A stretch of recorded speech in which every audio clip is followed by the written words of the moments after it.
Hello everybody! November is over, the A to Z readathon has come to a close, and that means it's time for me to start wrapping up all the books I read.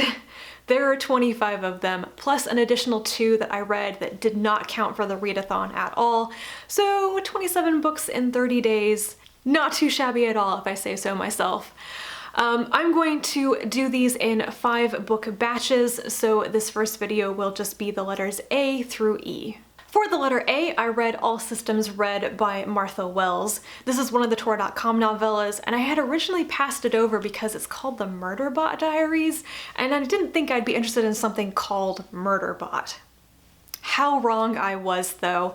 Everybody's been reading this novella and talking about how good it is, how funny it is, and I finally picked it up and it was everything that I expected and a little bit more. I gave it 5 stars. This story is about a security robot that hacks its governance module and gains autonomy. It calls itself Murderbot, but instead of going off on a murderous rampage and doing whatever it wants, it stays put, it does its job, it's addicted to watching trashy soap opera entertainment videos, and is deeply anxious around other people.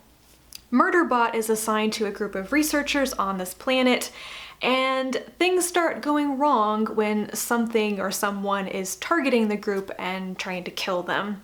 And Murderbot might actually start caring about people and want to help them out. I loved Murderbot. I loved the other characters in the story, like the group of researchers. I just felt like there were a lot of people in the story, like not just one, but a whole group of people that were trying to do the right thing, that were trying to help each other out, and that I could trust and I could root for.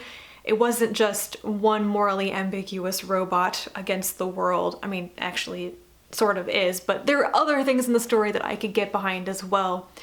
And on top of all this, I loved the humor. I laughed out loud multiple times, and I just thought it was well written and a very engrossing story that I did not want to put down. I inhaled it like I was eating cake with lots of frosting.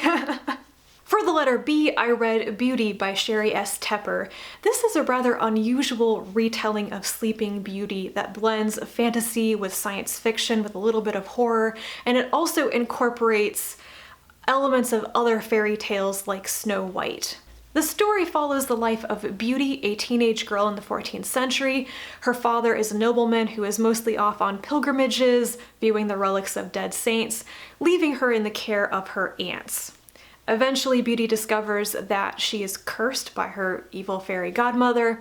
She sidesteps the curse and then goes off on these adventures into the future, into the past, into real worlds and imaginary worlds, searching for her mother, who is a fairy, wanting to be reunited with her lover, and many other things. I really admired the blending of genres and the chaining together of fairy tales in this. Just the retelling is incredibly original. There's a lot of ingenuity in the story, even though I think it also stays close to the essence of fairy tales.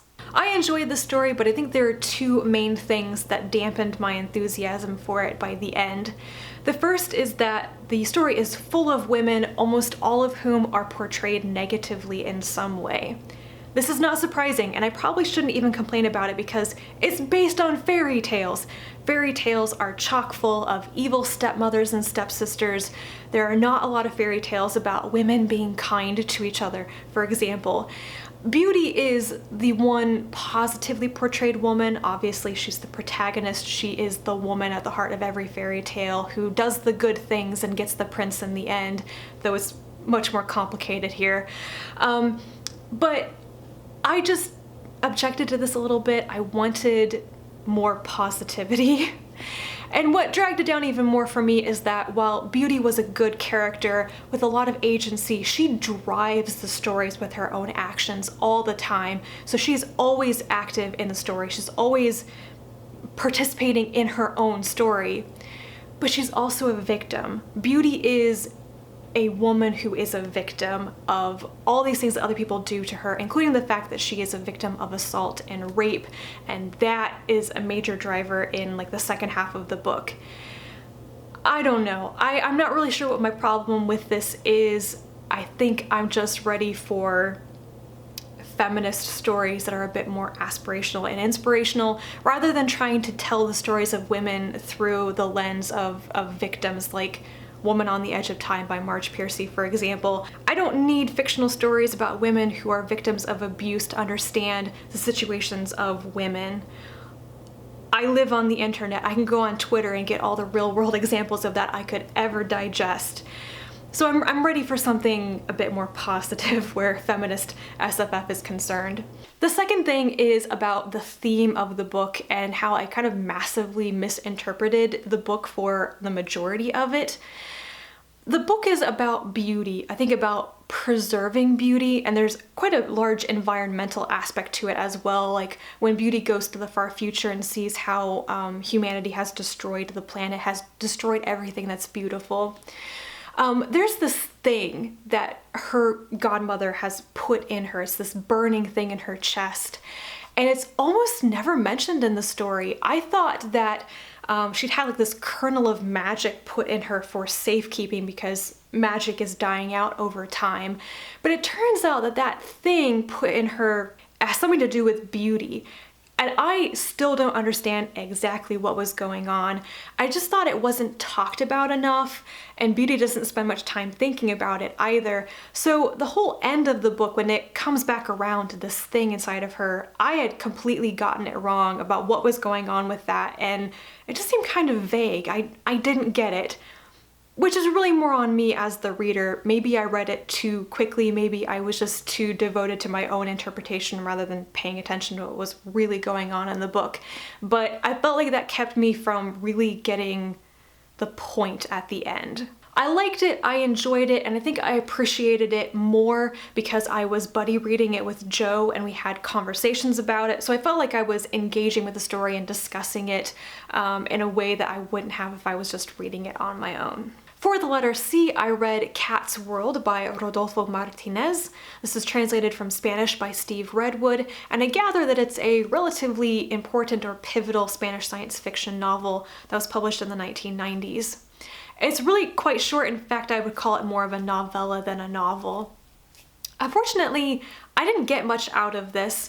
I thought it was fine while I was reading it, but I really wasn't that impressed by the story being told.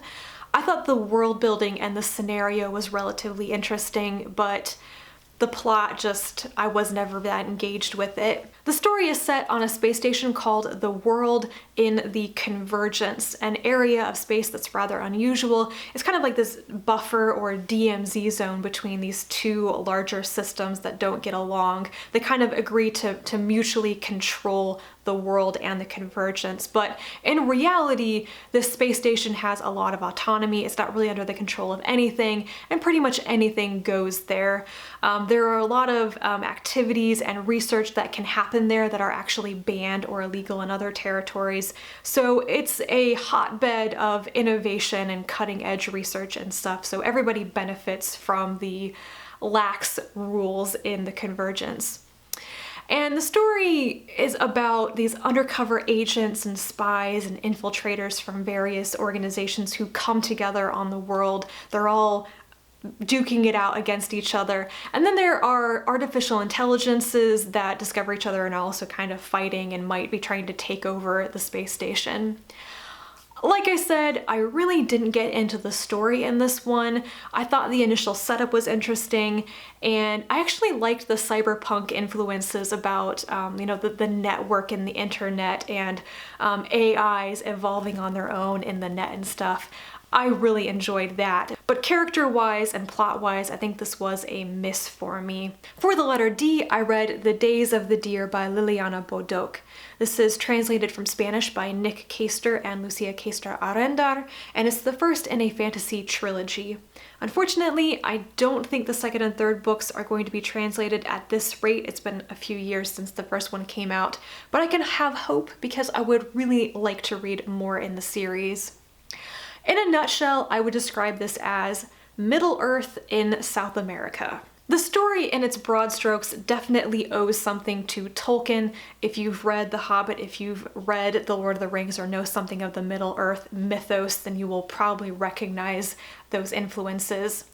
You have your peaceful land with various tribes who are threatened by a great power coming from across the ocean. They call together a great council with representatives of all of the tribes. Does that sound like the Council of Elrond to you? Yes, it does. And trying to decide how they should react to this fleet coming across the ocean, because it might be the foretold arrival of the Northmen, which they've met before, or it could be the evil presence wanting to conquer their land with darkness, like Sauron or Morgoth. The twist that made me not feel like it was a ripoff of Tolkien was the South American historical aspect. The way that this is talked about, it immediately made me think, oh, Europeans coming across the ocean, coming to kill everybody with smallpox, that type of thing. Definitely that influence is what made me enjoy it the most and see it as a bit more original. I get the sense that this book is just the prelude to the much greater conflict to come in the next couple of books. This just feels like the initial skirmish.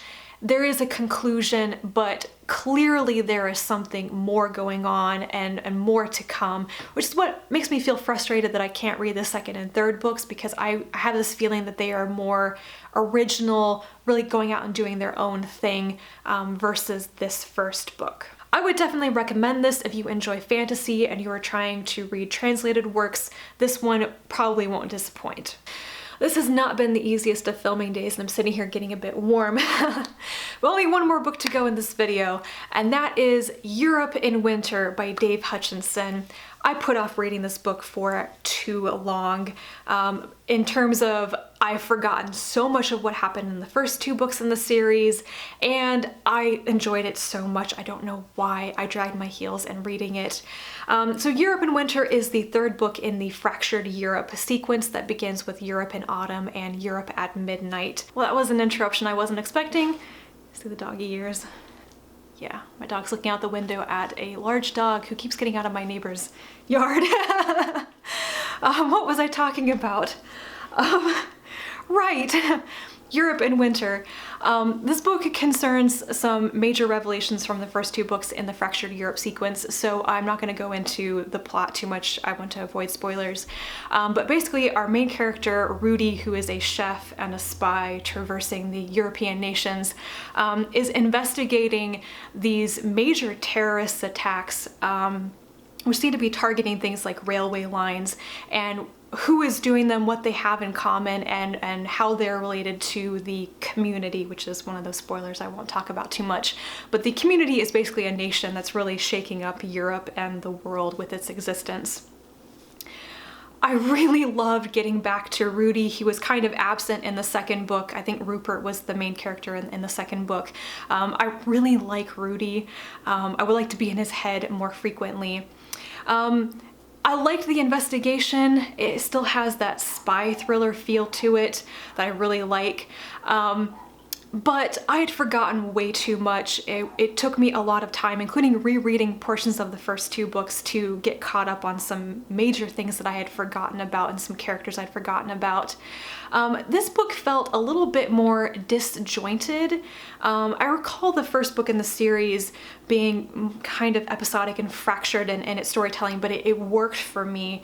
It wasn't as solid. I don't think it was carried off as well in this book. And it really just felt more like a fractured story.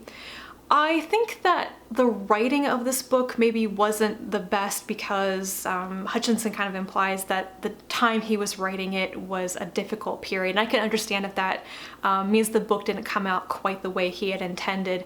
I still thought it was very good. I still enjoyed it on the same level as the first two, and I'm looking forward to the fourth one. But at this point, I'm going to have to reread the first three books in one go before getting to the fourth one, which will probably be the last in the series. And that is it for the first 5 books I read for the A to Z read-a-thon. This got a bit strange near the end of filming this, but what could I do? I got interrupted a lot. If you have read any of these books and you want to talk about them, please leave me a comment down below, and I'll be back to talk to you about the next 5 very soon. And until then, bye.